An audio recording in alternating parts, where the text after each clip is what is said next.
Posle noći tokom koje su iz magacina pirotehnike u odeljenju laboracije za artiljerijsku municiju i dalje odjekivale eksplozije, jutro je mirnije.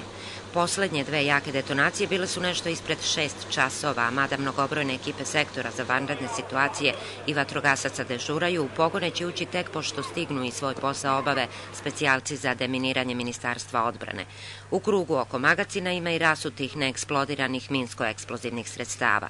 Nad halom se povremeno vidi i dim, ali u vazduhu se ne osjeća eventualno zagađenje, što će proveriti i stručnjaci Ministarstva za zaštitu životne sredine.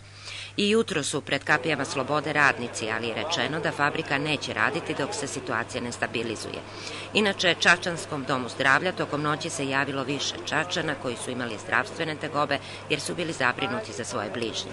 U našoj ambulanti bilo je pojedinačnih pregleda u smislu pacijenti koji su pobegli, da kažem, sklonili se sa mesta eksplozije, tako da je to više bila neka reakcija na stres, nije bilo bitno povređenih ljudi.